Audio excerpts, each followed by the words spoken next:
पोलिसात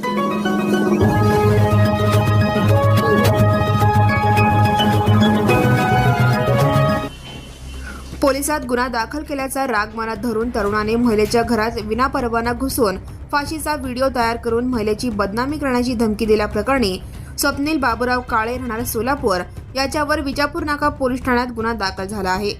हा प्रकार शुक्रवार 13 फेब्रुवारी रोजी सायंकाळी विजापूर रोडवरील कला संस्कृती सदीच्या सोसायटीत घडला।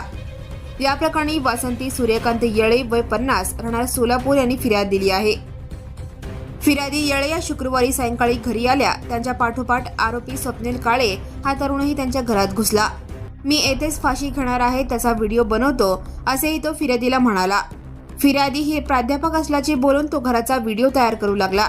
त्यावेळी फिर्यादीने त्यास घराबाहेर ढकलून काढले। आरोपी हा घरासमोर आरडाओरडा करत असताना फिर्यादीने पोलिसांशी संपर्क करून माहिती दिली असे फिर्यादीत म्हटले आहे। या गुन्ह्याचा तपास हवालदार जाधव करत आहेत।